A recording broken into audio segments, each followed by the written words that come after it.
From the Presidential Palace, Manila, Dateline Malacañang.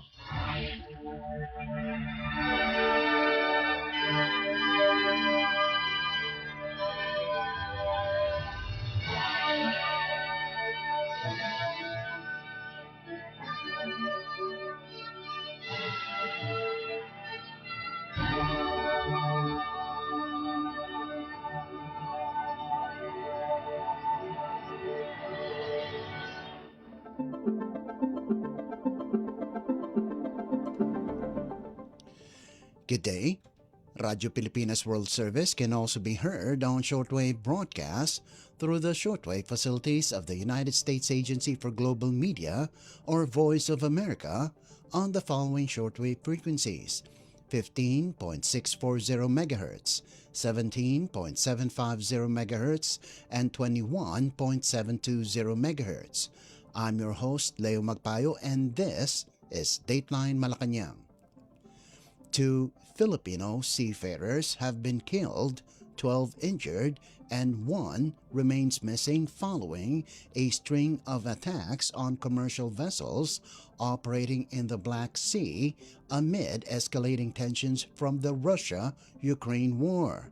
Department of Migrant Workers or DMW Secretary Hans Leo Magpayo in a Monday briefing reported a significant escalation of security incidents over the past 2 weeks involving ships with Filipino crew members. The Black Sea, particularly its northern region, is designated as a high-risk and warlike zone under international and DMW advisories. As of July 20th, 9 vessels carrying about 139 Filipino seafarers have been struck, mostly by drone attacks while transiting or docked at ports in Ukraine and Russia. Secretary Magpayo confirmed 2 fatalities, 12 injured, and 1 missing. A total of 124 crew members have been accounted for and are safe.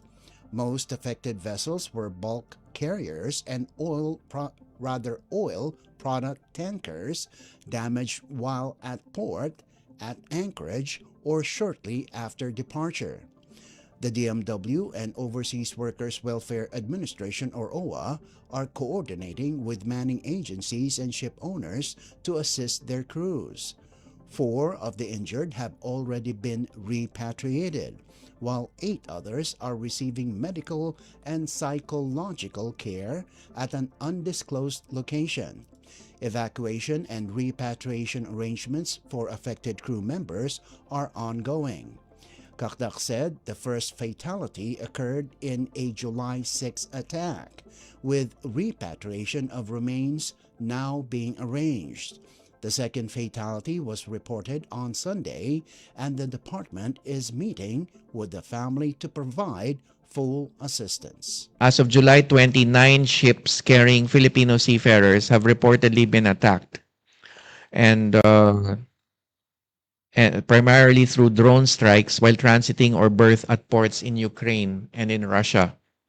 And as I mentioned, northern Black Sea ito, pero southern portion of Ukraine. Okay? Now, 139, and we are sad to report that there have been 2 fatalities out of these attacks. 12 injured and 1 missing, underscoring the increasing volatile security environment in the Black Sea. The attacks have largely targeted bulk carriers and oil product or tankers, with incidents occurring in and or near the ports and anchorages in southern Ukraine. Most ships sustained damage from unmanned aerial vehicle, UAV, or drone attacks, while alongside, meaning nakadikit sa puerto, at anchorage, or shortly after departure.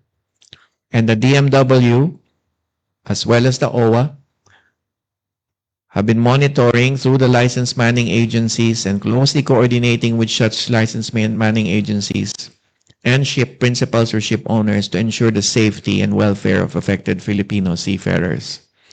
Medical treatment, psychological support, evacuation, and repatriation arrangements are being facilitated for the crew, injured crew members, and those requiring immediate assistance. To date, four of the injured Filipino seafarers, so 4 of the 12 have already been repatriated, while efforts remain ongoing for the recovery repatriation of the deceased 2 and the missing crew members. Yung isang deceased, dalawa ang fatalities. Yung isa, mga July 6 or 7 nangyari, no? So we have identified our dear seafarer and we have communicated with the family of the seafarer and are arranging for his repatriation and of course the assistance by the DMWO to the family. Yung second, it just happened yesterday. So we are still in the process of reaching out to the family of the seafarer. But rest assured, within the day, we shall have communicated with the family as well as will provide assistance to the family. DMW reiterated its advisory for vessels operating in war risk zones, urging ship owners to reroute voyages when possible and to ensure Filipino seafarers are informed of their right to refuse deployment, entitling them to compensation, free repatriation, and protection from discrimination. The department is also reviewing whether manning agencies and ship owners complied with reporting requirements and safety protocols before deploying Filipino crew to the Black Sea. One vessel involved in an earlier attack allegedly failed to report its passage through a high-risk area. And so we have issued an advisory reiterating the previous advisories of the DMW on safety and security matters where there is a high risk or warlike situation. Number 1, to avoid or to divert all voyages in these high risk warlike areas. Number 2, if and when there is a continued voyage to these high-risk warlike areas, to ensure that the seafarers are granted prior to voyage the right to refuse sailing with corresponding documentation of such exercise of the right to refuse sailing or documentation of the seafarer's consent to sailing. And if there is such exercise of a right to to refuse sailing, there will be proper compensation to the seafarer as well as free repatriation and no discrimination on any seafarer for future employment for the seafarer who exercises such a right to refuse sailing. So we shall continue per directive of the President to continue to closely monitor developments in the area and consider the adoption of additional protective measures to safeguard Filipino seafarers deployed on vessels that are within the Black Sea. So yesterday we had a virtual meeting with all the manning agencies and the ship owners with ships that are navigating the Black Sea. That was Department of Migrant Workers Secretary Hans Leo Kakdak. Dateline Malacañang.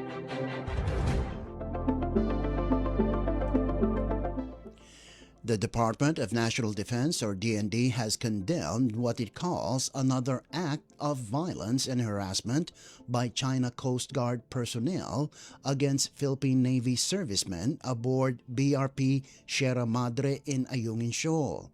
DND spokesperson Arsenio Andolong described the incident as hostile and provocative, saying it further erodes China's credibility and reinforces the Philippines' stance of disengagement. He praised the professionalism of Filipino troops and vowed the country will not back down.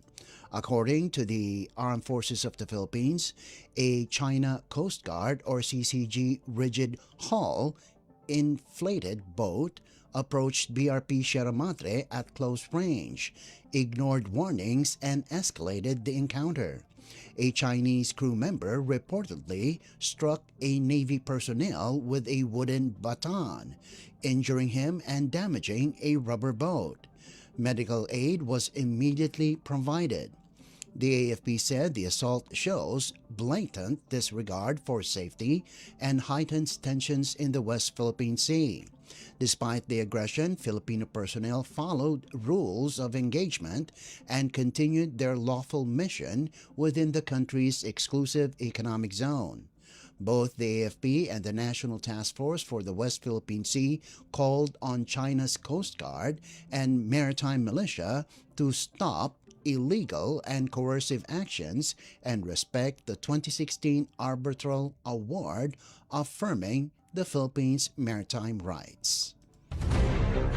Dateline Malacañang.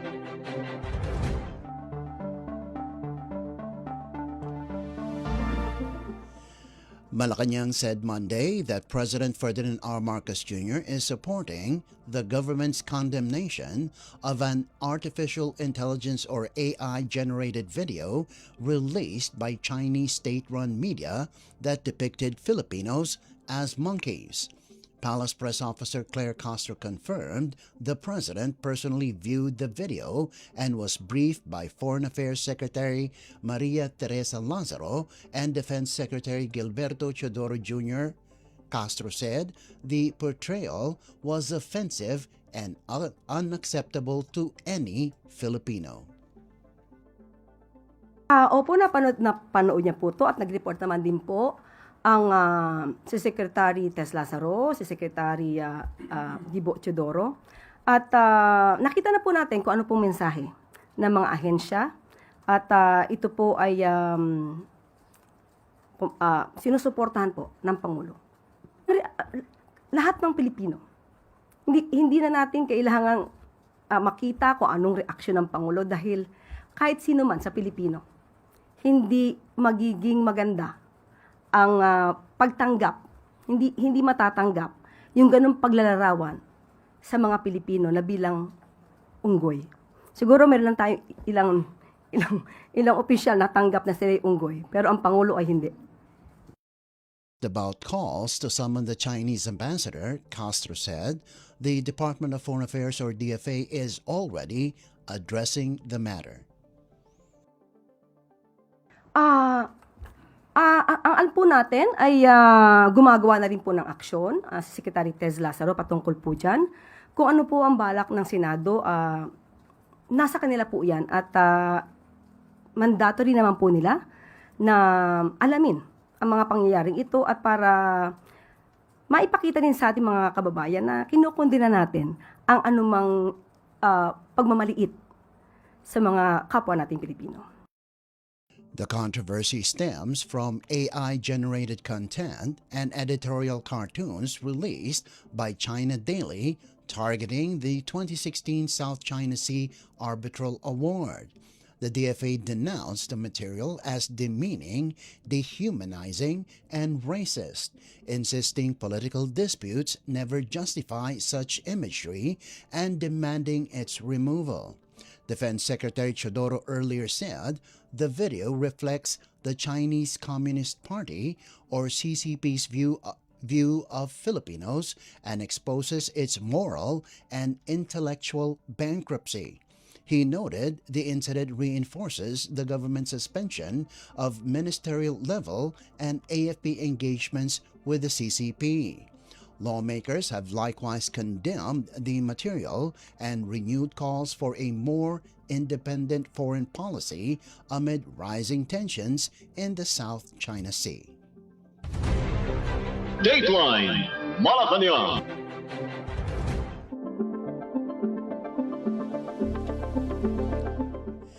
United States Secretary Marco Rubio is set to pay a courtesy call on President Ferdinand R. Marcos Jr.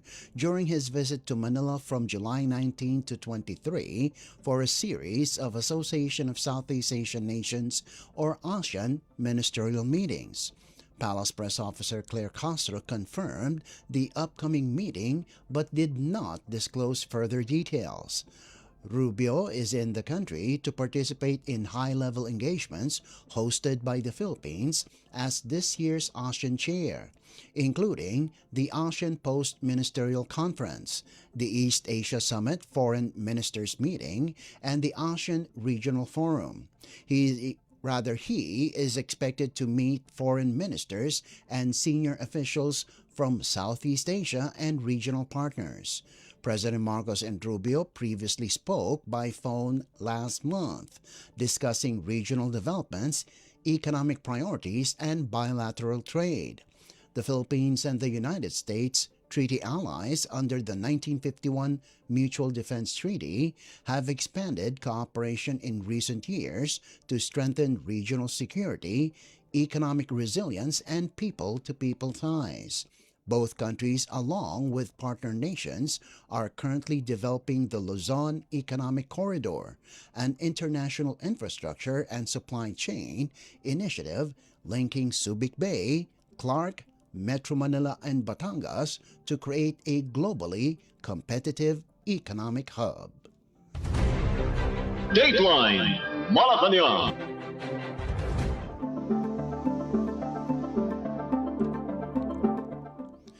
Philippine President Ferdinand R. Marcos Jr. on Monday received newly appointed United States Ambassador to the Philippines, Lee Lipton, and U.S. Ambassador to India, Sergio Gore, during a courtesy call in Malacañang.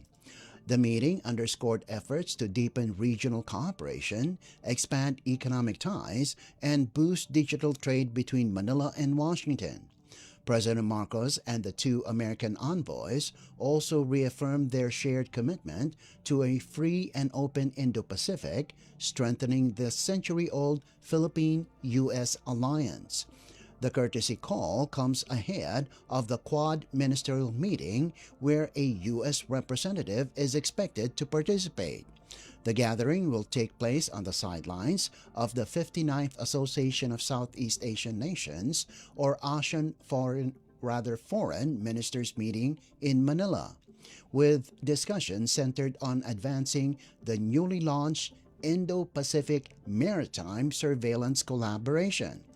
This engagement also marks a milestone year celebrating 80 years of formal diplomatic relations between the Philippines and the United States, following Ambassador Lipton's presentation of credentials to President Marcos in June. Executive Secretary Ralph Recto and Presidential Communications Office Acting Secretary Dave Gomez joined the courtesy call. Dateline Malacañang.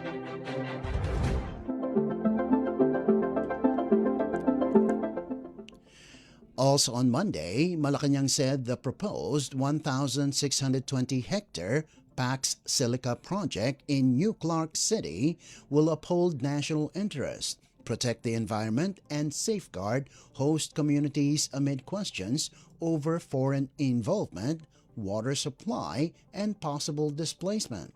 Palace Press Officer Claire Castro said President Ferdinand R. Marcos Jr. is committed to ensuring all government agreements comply with Philippine laws and do not harm the environment or displace residents without proper safeguards. Pax Silica is a U.S.-led coalition of 14 countries aimed at strengthening supply chains for AI, semiconductors, and critical minerals.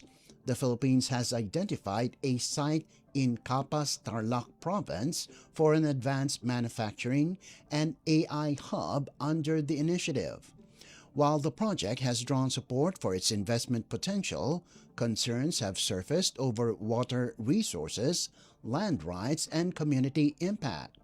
Castro said the palace sought clarification from the National Water Resources Board, or NWRB, which assured that water sources in the area are sufficient and that community needs will remain the top priority. Water allocation will be jointly monitored by the NWRB, Department of Environment and Natural Resources, or DNR, and the Basis Conversion and Development Authority, or BCDA. She added that the DENR will require an environmental impact statement and an environmental management plan, with regular monitoring by the Environmental Management Bureau and multi-party monitoring teams to ensure compliance with strict environmental standards. Alam naman natin na ang Pangulo patungkol sa ating karapatan, sa ating interes sa West Philippine Sea, ang relasyon sa China, ito ay dinadaan sa diplomatikong pamamaraan. Walang anumang ginawa ang Pangulo at ang administrasyon na ito para mag-provoke ng war. So, kung meron man tayong pinag-uusapan tungkol sa pagpasok nito ng Paksilica, ito po ay para sa atin at para sa mga kababayan natin. At sinisigurado po ng Pangulo na lahat ng po na gagawin ay nanaayon sa batas at hindi po maaaring makasira ito ng ating environment o maka-displace man ng ating mga kababayan ng walang anumang kapalit. So, minabuti po natin na alamin dahil nakita po natin ito at nagba-viral sa SOCMED ang issue patungkol sa tubig. Kaya inalam po mismo natin mula sa Executive Director Bill Sevilla ng NWRB. Ito po ang kanyang mensahe para po mawala po yung agam-agam ng ating mga kababayan. We would like to confirm that the available water sources within the project area are sufficient to meet the total water demand of the proposed project without adversely affecting the local water supply. The project is being planned and developed with the clear commitment that the water needs of surrounding communities will remain the foremost priority and will not be compromised at any stage of implementation or operation. All planning and development activities are being undertaken in close coordination with the Basis Conversion and Development Authority. In addition, the National Water Resources Board and the Department of Environment and Natural Resources are working collaboratively to oversee and monitor water resource allocation. The coordinated approach helps ensure that water utilization remains sustainable, environmentally responsible, and aligned with broader national development objectives while safeguarding reliable water access for host and neighboring communities. At pati na po ang DNR ay nagbigay na rin sila ng kanilang mensahe dahil i-maintain nila at i-mitigate nila or rather magkakaroon po ng pag-aaral patungkol po sa environmental impact nito. So, sisiguraduhin nila na mayroong environmental impact statement and environmental management plan. At magkakaroon din po ng regulasyon sa pamamagitan po ng Environmental Management Bureau, multi-partite monitoring teams ay gagawin po regularly. Magkakaroon din po at wini-welcome nila ang innovation, pero ito po ay dapat na sumasang-ayon sa istriktong environmental standards from mining to manufacturing. So yan po ang sinisiguro ng ating pamahalaan. On fears of foreign control, Castro reiterated President Marcos's position that the Philippines will not surrender even a square inch of its territory to any foreign power. Sinabi naman din po ng Pangulo noon na we will not surrender even a square inch of our territory to any foreign power. So sa lahat naman po ito, hindi lang sa isang bansa, sa lahat po ito. Addressing concerns about possible displacement of farmers, Castro said, the government will ensure livelihoods are protected should relocation be necessary, though no such situation has been identified at present. Alam po natin na ang puso ng Pangulo ay nasa mga magsasaka. Yan din po ang inuuna niya, ang mga magsasaka, dahil Una-una para sa food security. Kung meron man na madi-displace ng mga farmers, sisiguraduhin po ng gobyerno na hindi po sila mawawalan ng kanilang pagkakakitaan kung yan po ang mangyayari. Pero sa ngayon po ay wala pa pong nakikita pong ganyan. That was Palace Press Officer Claire Castro. Dateline Malacañang.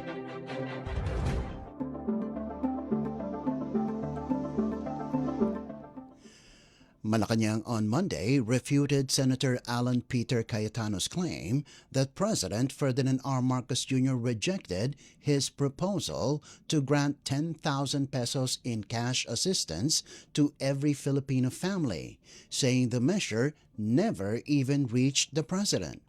Palace Press Officer Claire Castro said Cayetano had been pushing the idea since his time in the House of Representatives, long before President Marcos assumed office in 2022.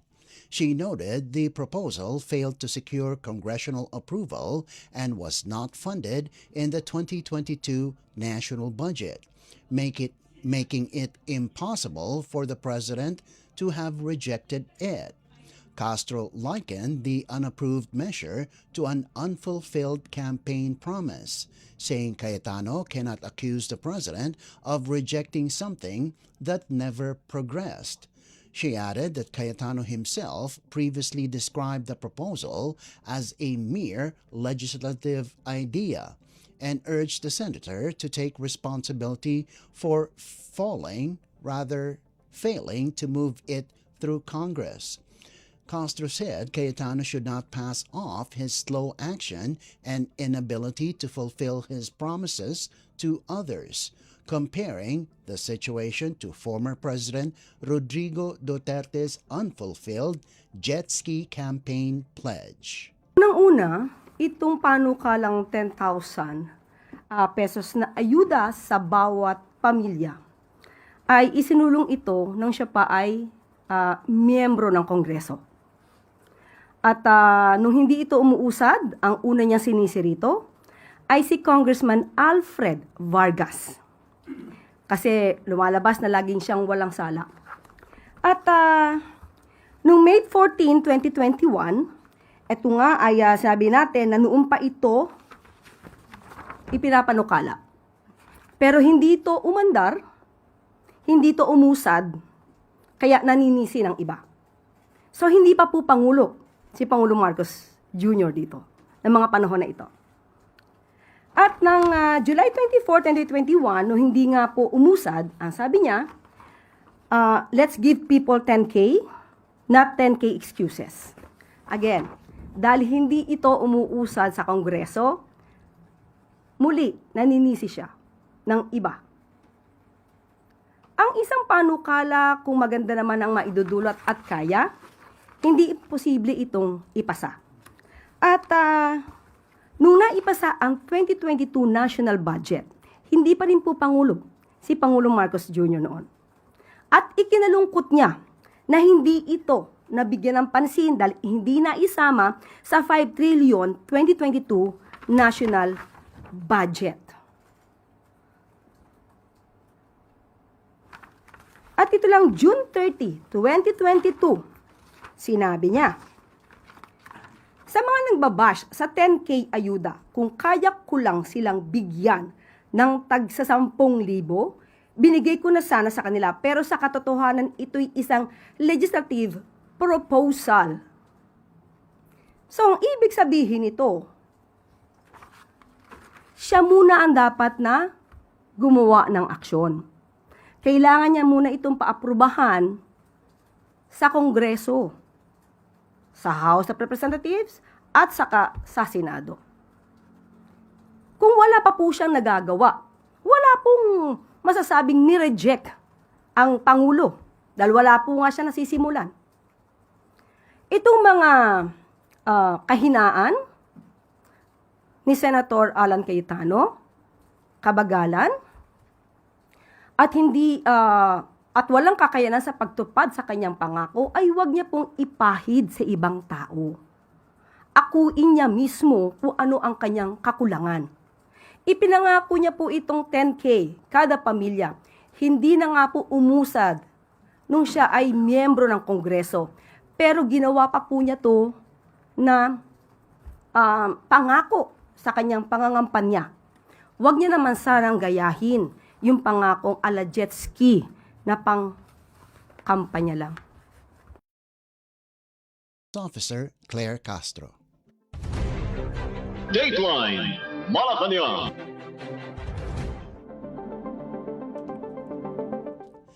Malacañang on Monday said President Ferdinand R. Marcos Jr.'s penultimate State of the Nation Address or SONA on July 27 will feature a simple but dignified program with no celebrity directors or high-profile performers.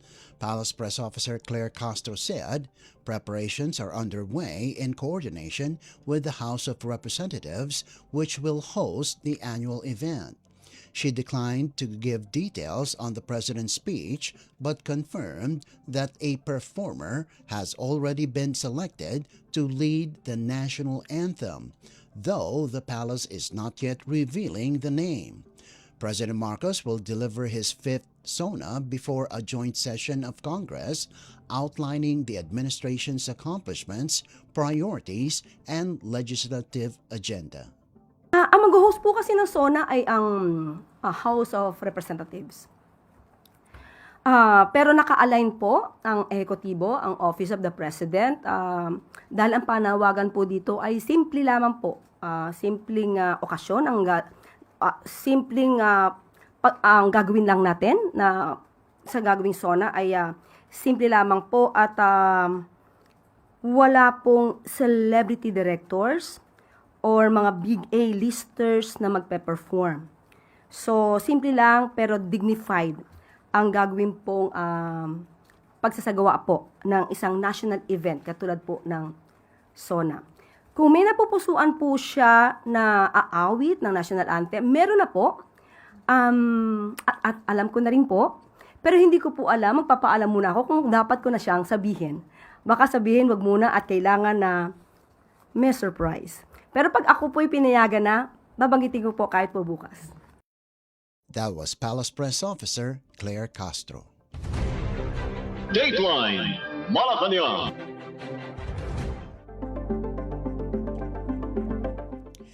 Malacañang on Monday said President Ferdinand R. Marcos Jr. has ordered the continued implementation of the government's fuel subsidy program for public utility vehicle or PUV drivers and operators amid expected increases in global oil prices. Presidential Communications Office or PCO Undersecretary Claire Castro said the 2025 national budget already includes funding for the program. She noted that 2.5 billion pesos has been allocated for fuel subsidies under the 2025 Continuing Fund, ensuring the Pantawid Pasada program will proceed without interruption. Castro clarified that the government's service contracting program has already been fully implemented and no additional funds have been set aside for it. Actually, patuloy pa rin po yung fuel subsidy kasi nandiyan naman po yan sa budget ng 2025 GAA. So, ito po. Okay? So, sa budget po for fuel subsidy for PUV drivers and operators ay may 2.5 billion, katulad na sinabi po natin, na manggagaling po sa 2025 Continuing Fund. At ang fuel subsidy program or Pantawid Pasada program ay tuloy-tuloy pa rin po. Pero po yung service contracting ay na-implementa po to the fullest at wala na po itong additional funds. So yun, yung fuel subsidy program ay tuloy-tuloy pa rin po ang pagbibigay sa ating mga kababayan na sa transport sector. That was Palace Press Officer Claire Castro. Dateline Malacañang.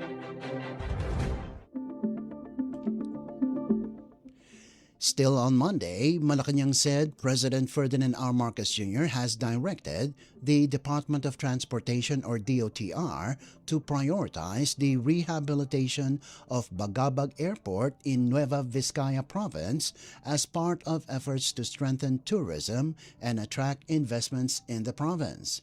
Palace Press Officer Claire Castro said Transportation Secretary Giovanni Lopez has been instructed to move the project forward.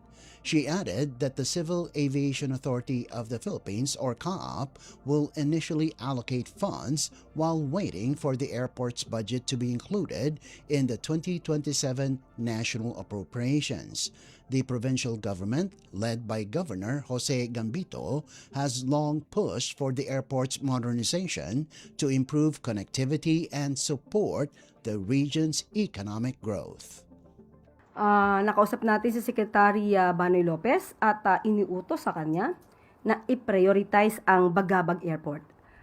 Ito po ay popondohan at sa ngayon po ay maglalaan muna, kinausap po ni Secretary Banoy ang CAAP na maglaan muna ng pondo habang hinihintay po ang budget mula sa 2027 GAA. That was Palace Press Officer Claire Castro. Dateline Malacañang.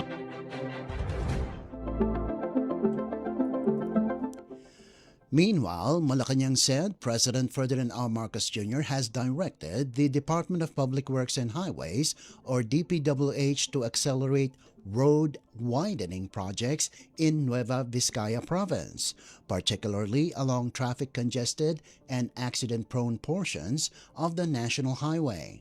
Palace Press Officer Claire Castro said DPWH Secretary Vince Dizon will personally visit the affected areas to assess the situation and speed up ongoing and planned works.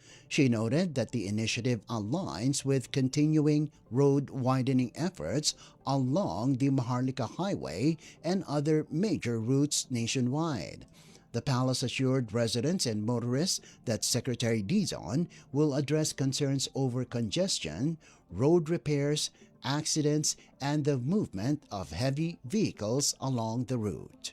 Yan ang timing dahil nakausap natin si Secretary Vince Dizon at pupunta siya at bibisita siya sa nasabing lugar at pabibilisan ang mga proyektong katulad ng road widening ng National Highway tulad ng ginagawa sa Maharlika Highway ngayon at sa iba't ibang parte ng bansa. So makakaasa po sila at bibisitahin po ni Secretary Vince ang nasabing lugar. That was Palace Press Officer Claire Castro. Dateline Malacañang.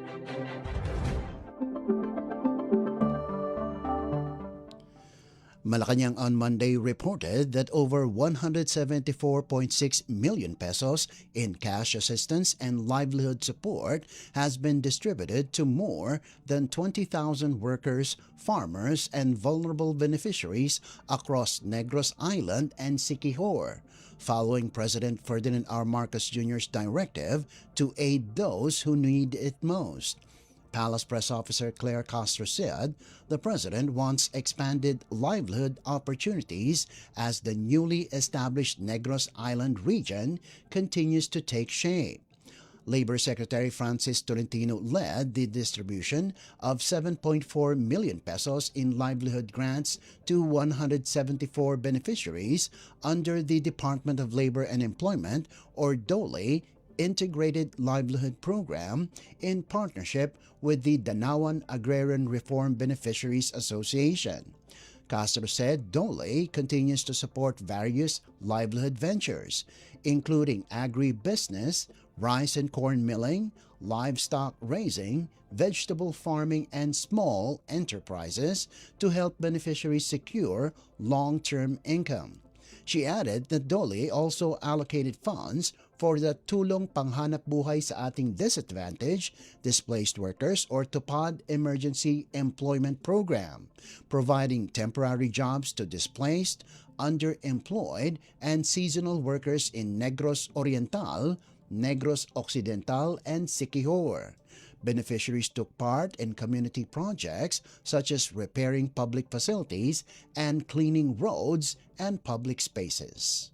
Walang maiiwan sa administrasyon ni Pangulong Ferdinand R. Marcos Jr. Mahigit 20,000 na mga manggagawa, magsasaka at higit na nangangailangan sa Negros Oriental, Negros Occidental at Siquijor ang nakatanggap ng mahigit 174.6 million pesos na ayuda mula sa Department of Labor and Employment o DOLE.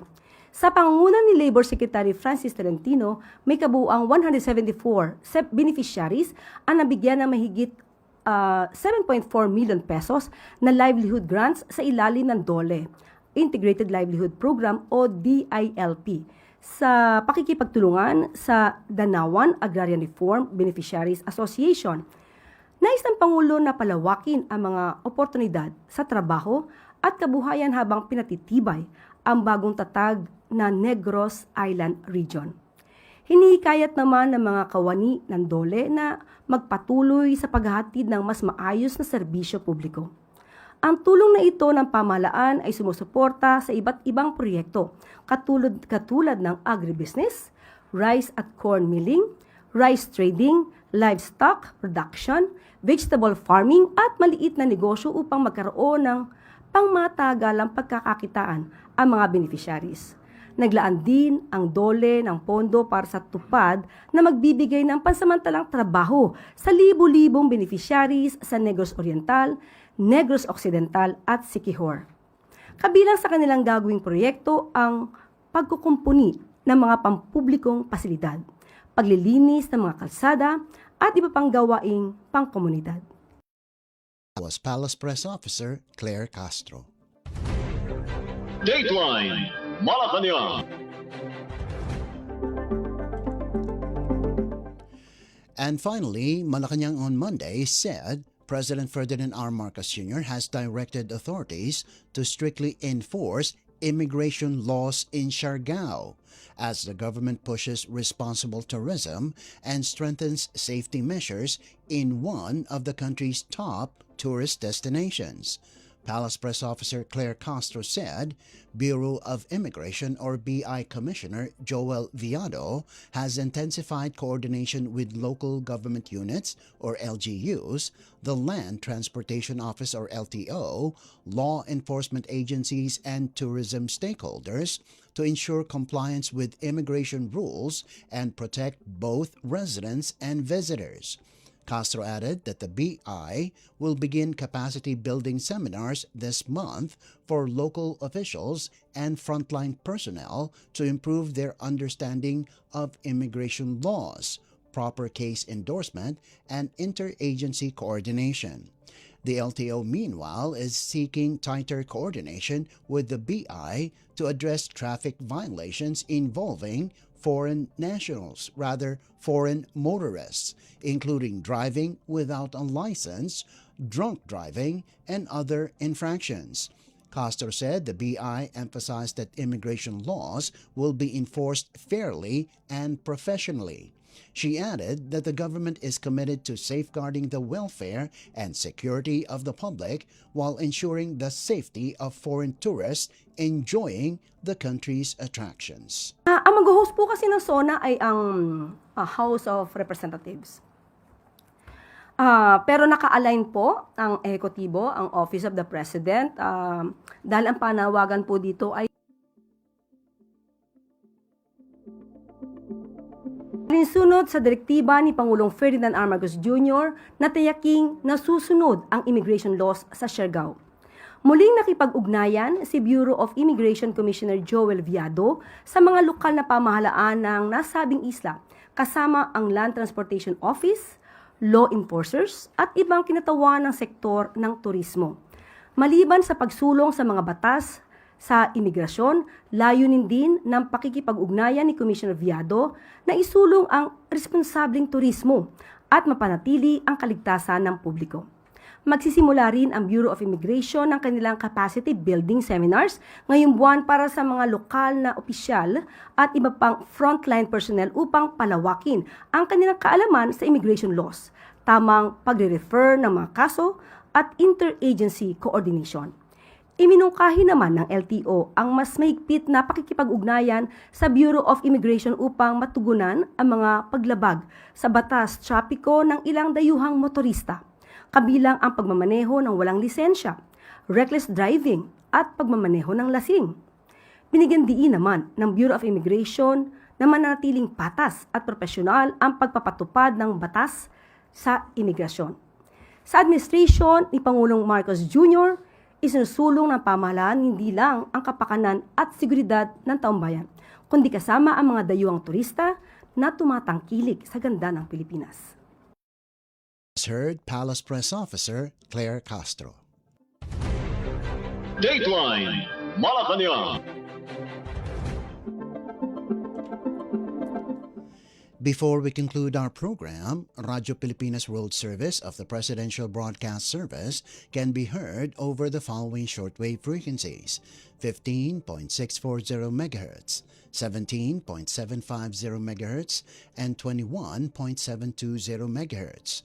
Radyo Pilipinas World Service is also live on audio streaming. Just download Evox PBS Receiver on your Google Play Store or the App Store from your Apple phone. You can also visit our Facebook page and YouTube channel. Just type in and search for Radyo Pilipinas World Service. Kindly subscribe, like, and share our posts as well. And that concludes this edition of Dateline Malacañang. For Radyo Pilipinas World Service, this is Leo Magpayo. Good day and mabuhay. From the Presidential Palace, Manila, Dateline Malacañang.